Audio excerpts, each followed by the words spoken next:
요한계시록 2장 12절부터 이 버가모 교회에 대하여 보겠습니다. 이 세 번째 교회입니다. 첫 번째 교회는 에베소 교회죠. 에베소 교회는 진리를 끝까지 지킨 교회입니다. 그러나 처음 사랑을 잃어버린 냉랭한 교회였죠. 두 번째 서머나 교회는 작은 교회였습니다. 연약한 교회였습니다. 그러나 실은 부요한 자요, 하나님의 기쁨이 되는 교회였습니다. 주님께서는 장차 고난이 더 있을 터이니 두려워하지 말고 끝까지 싸워 이겨라 라고 말씀을 주십니다. 이 세 번째 버가모 교회입니다. 버가모 교회의 이 12절에 주님은 어떤 주님으로 오시냐면 날선 검, 좌우의 날선 검을 가지신 이라고 기록합니다. 근데 그 날선 검이 어디에 있죠? 입에 있습니다. 손으로 들고 있는 것이 아니라 입에 있습니다. 그 입에 있다는 얘기는 그 말씀으로, 말씀이 검이 되신다는 얘기죠. 우리 에베소서 6장에 나와 있는 성령의 검이 바로 말씀이라고 했던 그것과, 그리고 그 말씀이 창조의 바로 하나님이시라는 요한복음 1장에 기록되어 있는 그 말씀이 이제는 심판, 마지막 심판의 모습으로 오신다는 상징적인 표현이기도 합니다. 다시 얘기해서 좌우의 날선 검을 가지신 주님께서 지금 말씀하신다는 얘기는 심판 위에서 말씀하십니다. 심판 전에 말씀하시는 것은 왜 말씀하시죠? 회개하란 얘기입니다. 돌아오란 얘기죠. 먼저 칼로 내리치시기 전에 말씀을 주신다는 얘기는 회개하란 얘기입니다. 그런데 회개할 때 무엇을 회개하라는 것을 지금 주님이 직접 말씀해 주십니다. 그것이 13절입니다. 너희가 어디에 사는지 내가 아노라. 어디에 사는 것이 굉장히 중요합니다. 내가 흑암 가운데 살면 내가 아무리 빛이라고 얘기하더라도 흑암의 자녀처럼 보이고 어두움 속에 살 수밖에 없습니다. 내가 아무리 깨끗하다고 하더라도 내가 살고 있는 이 지역이 더러운 곳이면 내 몸을 아무리 닦아도 닦는 순간 다시 더러움이 들어와 버리죠. 지금 주님이 지적하시는 것이 그겁니다. 너희가 어디에 사는지 내가 알아. 근데 어딘 줄 아느냐? 바로 사탄이 다스리는 곳에 너희들이 살고 있어 라고 기록합니다. 이 말 한마디로 이 버가모 교회가 얼마나 어려운 지경에 있다는 것을 우리가 잘 알 수 있습니다. 사탄은 뭐죠? 옛뱀, 마귀, 용이라고 말합니다. 사탄의 성품 하나, 거짓말입니다. 두 번째, 미혹합니다. 셋째, 지옥으로 끌고 갑니다. 그래서 사탄의 권세가 있다는 얘기는 거짓이 난무한다는 곳이에요. 그리고 사람들을 계속해서 미혹시켜서 영원한 지옥 구덩이로 몰아가는 그러한 환경 속에 버가모 교회가 있다는 사실을 여기서 분명히 말합니다. 그래서 이 버가모 교회의 현실 가운데 주님이 칭찬해 주십니다. 13절 중반부입니다. 내 이름을 굳게 잡아. 내 이름을 굳게 잡아. 그러한 사탄의 그 흑암, 거짓, 미혹, 그 세상 가운데 있지만은 내 이름을 굳게 잡아. 완전한 자가 되게 해서 너는 잘했다. 아까 시편 26편에 있는 것처럼 내가 주의 헤세드 앞에, 언약사랑 앞에 내가 완전함을 가졌습니다. 흔들리지 않습니다. 나는 하나님을 영원토록 신뢰합니다라고 고백했던 그 신앙이 버가모 교회 성도들에게 있다는 것을 여기서 지금 칭찬하는 것입니다. 그래서 나의 증인, 나의 충성된 신실한 증인 안디바가 너희 가운데에서 순교를 당했다. 성도 여러분, 지금 버가모 교회 내에 안디바라는 성도가 누군지는 모르겠지만은 그 성도 한 사람이 순교를 당했습니다. 어찌 보면은 교회 목사가 될 수도 있고 장로가 될 수도 있고 권사가 될 수도 있고 집사가 될 수 있습니다. 누군지는 모르지만은 주님이 뭐라고 안디바를 불러주시냐면 내 충성된 증인이다. 끝까지 완전하게 흔들리지 않고 주님을 증언했던 시편 26편 1절에 나와 있는 다윗의 시처럼 주님을 증거했던 바로 안디바가 너희 교회 가운데 있다는 것을 나는 칭찬하노라 라는 말씀입니다. 그리고 너희들 교회도 마찬가지 끝까지 그 신앙을 지켜서 내 이름을 붙잡고 지킨 것을 내가 인정한다. 내가 칭찬한다 라고 말합니다. 순교당할 때 나를 믿는 믿음을 저버리지 아니하였다. 성도 여러분, 이것처럼 큰 위로의 말씀이 어디 있습니까? 순교를 당하면은 물론 우리는 믿는 사람은 순교에 하나님께 영광을 돌리죠. 그러나 믿지 아니하는 사탄의 권좌가 있는 그 나라, 그 환경 속에서는 얼마나 멸시, 저주, 그리고 조롱을 당하면서 죽었겠습니까? 그죠?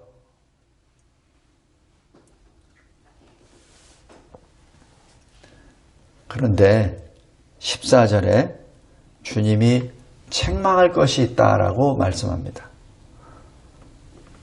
첫 번째, 발람의 교훈을 지키는 자들이 있다. 너희 교회 내에. 너희 교회가 대부분은 다 주의 이름을 붙잡고 온전하게 지금 신앙을 지키고 있는데 너희들 가운데, 너희들 교인 가운데 발람의 교훈을 지키는 자가 있다라고 얘기합니다. 여기서 지킨다는 얘기는 발람의 교훈을 따르는 자라는 것을 의미합니다. 우리가 민수기 22장부터 25장까지 쭉 보면은 발람이 등장해요. 그리고 모압 왕 발락이 등장하죠. 광야에 하나님의 도우심으로, 하나님의 인도하심으로 이스라엘이 행진을 쭉 합니다.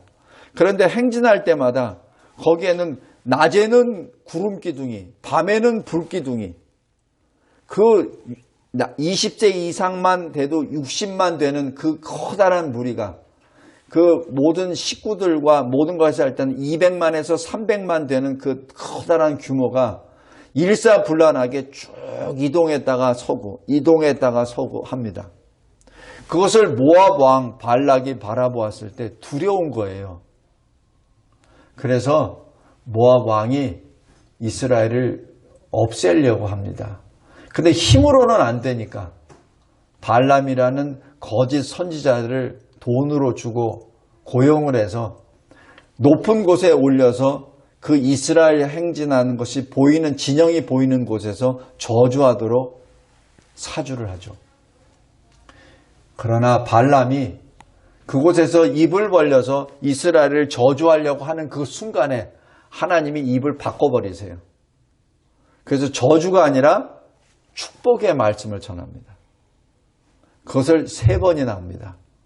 그러고 나니까 발락이 화를 내며 발람을 가라 그러죠. 이럴 때 발람이 하나의 꾀를 줍니다.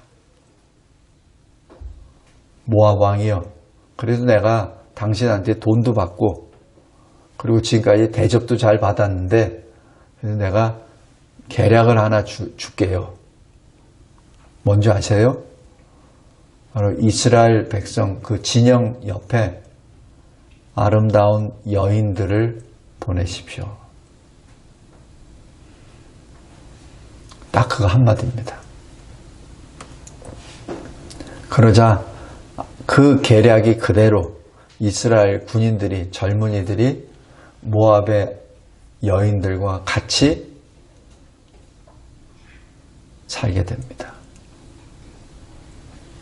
그리고 모압 여인이 믿고 있는 우상에게 절하는 우상 숭배 때 그 이스라엘 군인들이 함께 동참하죠. 성도 여러분, 이 발람의 교훈이라는 것을 제가 계속 묵상하면서 이런 질문을 했어요. 하나님이 광야에 지나가는 이스라엘 백성들은 불기둥과 구름기둥으로 그렇게 잘 지켜주셨으면서 왜 그 여자는 막을 안 쳐주셨을까? 자, 여자가 이렇게 여자 캠프를 만들려고 그렇게 했을 때 그것을 제거해 버리시지 왜 안 하셨을까라는 생각을 불현듯 해봤습니다. 하나님은 왜 그것을 허용하셨을까? 왜? 발람이 저주하는 그 저주는 근본적으로 막으신 여호와께서 왜 여자는 내버려 두셨을까?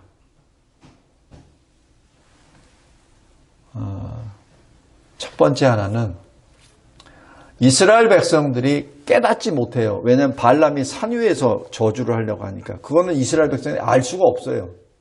나중에 민수기 22장부터 25장까지 것은 나중에 하나님이 알려주셔서 아마 모세가 기록했을 겁니다. 그 당시에는 자기를 누가 저주하는지도 모르죠. 그냥 앞만 보고 가는 거니까. 그죠? 하나님께서는 이스라엘 백성들을 초자연적으로 지켜주십니다. 첫 번째. 그러나 주님이 레위기에서 뭐라고 하시죠? 11장에 거룩하라. 내가 거룩하니 너희도 거룩하라. 그 거룩에 대해서는 하나님이 그것을 제거하지 아니하십니다. 거룩을 테스트하고 거룩을 유혹시키고 거룩을 깨뜨리는 그 현장을 하나님께서 내버려 두십니다. 왜? 그 거룩은 네가 이기란 얘기죠. 우리 인생 가운데도 마찬가지입니다. 우리가 알지 못하는 가운데, 우리가 인지하지 못하는 가운데 우리를 위협하는 악한 세력으로부터 하나님이 우리를 구해 주셨습니다. 그리고 구해 주고 계십니다. 현재 우리가 그렇게 살고 있어요. 그 증거가 뭐죠? 눈에 보이잖아요. 코로나 2년. 우리 예배 계속 드렸잖아요. 우리 누구도 세상에서 고립돼서 산 사람 없잖아요. 다 살았잖아요. 그죠? 다 들어왔잖아요. 그러면은 분명히 우리 가운데 감염된 사람 아니면 감염된 사람과 인접했다가 전철에서 만나든지 버스에서 만나든지 누구들을 만나든지 분명히 스쳤을 거예요. 아마. 안 될 리가 없어요. 공기 중에 있는데. 하나님이 이 교회를 지켜주셨잖아요. 그게 증거입니다. 하나님이 초자연적으로 지켜주세요. 그러나 그것은 그거고 우리 각자에게 하나님이 명령하신 거 있습니다. 거룩하라. 그것은 우리에게 그 테스트를 허용하십니다. 왜? 거룩하여지라고. 왜 발람의 입은 막으셨는데 왜 여자들은 모압 여인들은 왜 막지 않으셨습니까?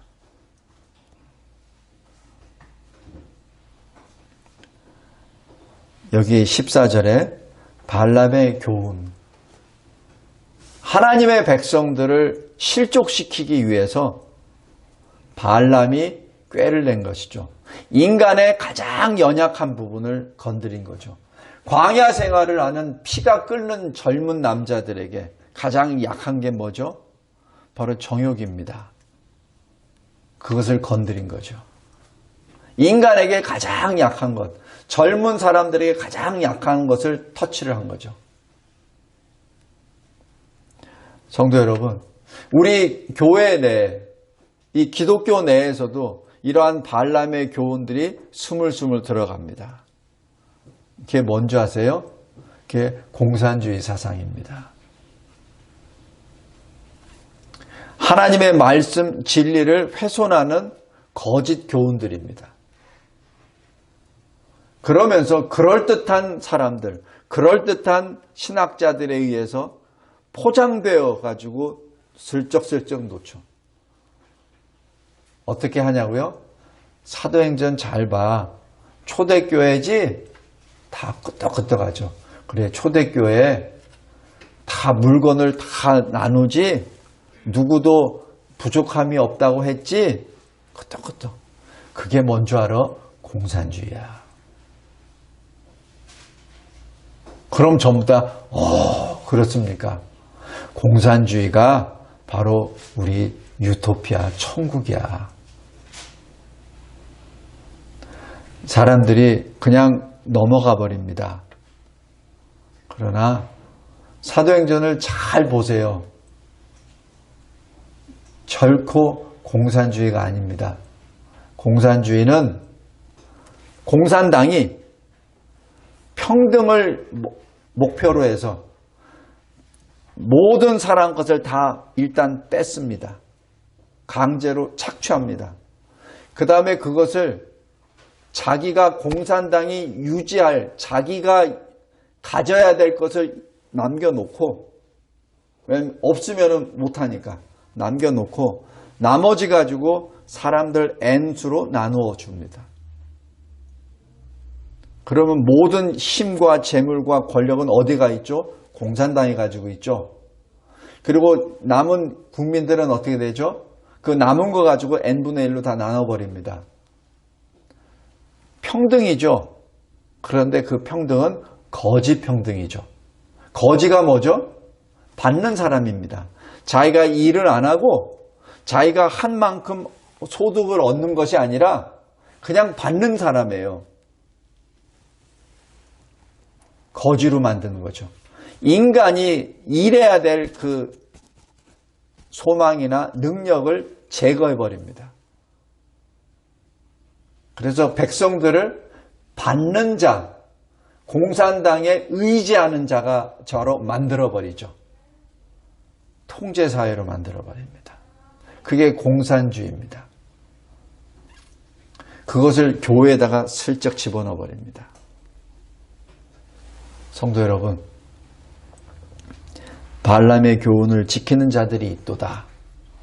이 버가모 교회에 진리를 훼손하고 하나님만을 섬겨야 될 교회가 인간에게 연약한 욕정이나 인간에게 연약한 게으름이나 인간이 표방하기 좋은 어떤 평등 사상이나 이것을 슬쩍 집어넣고 교회를 지금 깨뜨리는 작업을 버가모 교회에서 일어나기 때문에 주님이 지금 경고하시는 겁니다.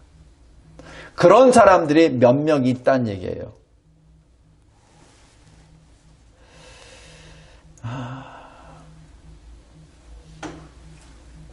이 시대에 나오는 어떤 그 하나님의 말씀 진리를 훼손하는 동성애주의자들도 마찬가지입니다. 그런 무리들이 지금 이 교회 내에 존재합니다.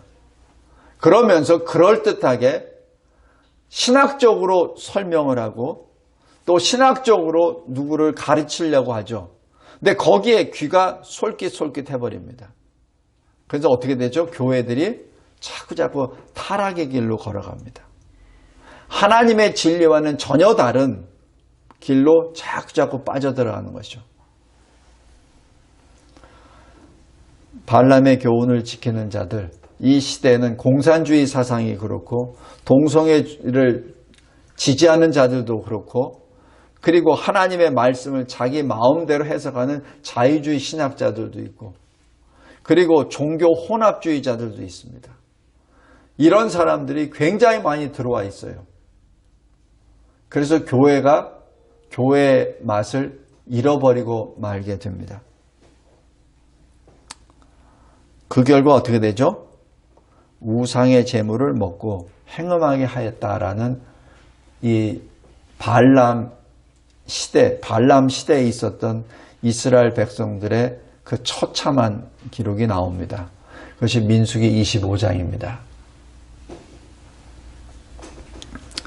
그리고 15절에 이와 같이 너 버가모 교회에서도 니골라 당의 교훈을 지키는 자들이 있다라고 해서 이 니골라 당도 정확하게 어떤 당인지는 사실 자료가 없습니다.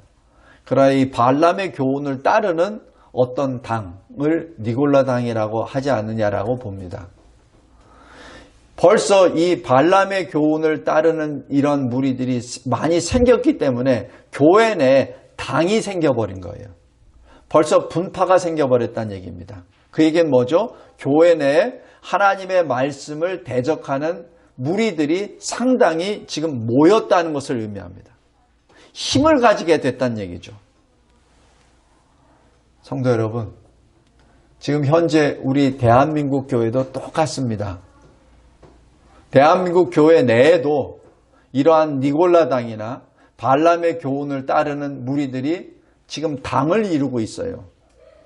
그래서 그 당이 강해진, 그 당이 일반 성도들보다 더 많아지면은 그 교회는 어떤 교회가 되죠? 니골라 교회가 돼버리는 거예요. 그 교회가 공산주의 주창하는 교회가 돼버립니다. 그것이 동성애를 지지하는 교회가 돼버리는 겁니다. 그 숫자가 많아지면. 그죠? 종교 통합이 좋다라고 해서 모여주는 WCC 교회가 돼버립니다. 성도 여러분, 예수님이 하신 말씀 꼭 기억하시기 바랍니다. 내가 곧 그 진리요, 그 생명이요. 그 이외에는 없습니다. 다른 길은 없어요. 근데 자꾸 다른 길이 있다고 얘기를 하죠. 꼭 분별해야 됩니다. 그래서 여기 16절 주님이 해결 방법을 알려주세요. 회개입니다. 버가모 교회가 끝까지 예수의 이름을 붙잡고 지켜나가고 순교자가 나왔다는 그 자체는 하나님이 칭찬하세요. 그러나 너희들 가운데 그런 당이 있다는 얘기예요. 너희들 가운데 그러한 거짓 교훈에 미혹된 자들이 교인이라는 이름으로 있다는 얘기입니다. 성도 여러분, 우리 장로교회 내에 여기 장로가 있고 집사가 있죠. 그 기능 중에 장로가 둘이 있는데 하나는 가르치는 장로, 하나는 치리 장로가 있습니다. 가르치는 장로가 목사입니다. 그래서 설교하고 성경 공부 인도하고 하죠. 그다음에 치리 장로가 뭐냐면은 교회 내에서 하나님의 말씀을 지키지 아니하고 교회법을 어기는 자에게 대하여 치리를 하는 장로가 있어요. 그러니까 교회를 지키는 장로입니다. 성도 여러분, 집사도 마찬가지입니다. 교회를 지키는 바로 집사입니다. 그냥 섬기는 것뿐만 아니라 교회를 지키는 이 울타리를 역할을 하는 거예요. 그 울타리가 눈에 보이는 울타리가 아니라 바로 질서의 울타리입니다. 말씀의 울타리예요. 그래서 말씀에서 벗어났을 때는 그것을 제거해야 됩니다. 그렇지 않으면 그 교회 자체가 오염이 되어버려요. 16절 회개하라. 회개하라. 회개하라는 얘기는 그 니골라 당에 들어가 있는 교인들은 나오라. 그리고 니골라 당이 있음에도 불구하고 그것을 묵인한 다른 교인들도 회개하라. 왜 그것을 보고도 보지 못하는 듯 무시하느냐. 왜 묵인했느냐는 얘기죠. 발람의 교훈을 따르는 교훈이 있는데도 불구하고 내 친한 친구니까, 내 친한 친척이니까 라고 말을 하며 모르는 척하고 내버려 두니까 그 발람의 교훈을 따르는 자들이 당을 이루고 또 니골라 당이라는 이상한 당도 만들고 있는데 너희들은 어찌 그걸 내버려 두었냐는 얘기죠. 그것을 회개하라는 얘기입니다. 회개의 대상은 둘 다입니다. 지금까지 신앙을 지켰었던 그 교인들도 회개해야 되고 그리고 이 거짓 교훈을 따랐던 사람도 회개하라는 얘기죠. 둘 다 회개하라는 얘기입니다.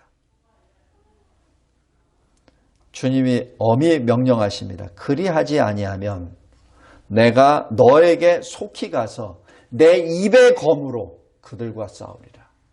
그들이 누구죠? 물론 거짓 교훈을 전하는 자들도 되겠죠. 그러나 바로 교인들도 됩니다. 심판의 주님이 싸우시겠다면 그것이 싸움이 되겠습니까? 그걸로 끝나는 거죠. 성도 여러분, 그래서 우리가 늘 이 진리편에 서야 된다고 그래서 항상 부르짖는 이유가 여기에 있습니다. 진리편에서 벗어나게 되면은 그 다음부터는 하나님의 심판입니다. 그리고 진리가 훼손됐을 때는 그 부분만 훼손된 것이 아니라 그 훼손된 부분으로 말미암아 교회 전체가 훼손이 되어버립니다. 17절입니다. 귀 있는 자는 성령이 교회들에게 하는 말씀을 들을지어다.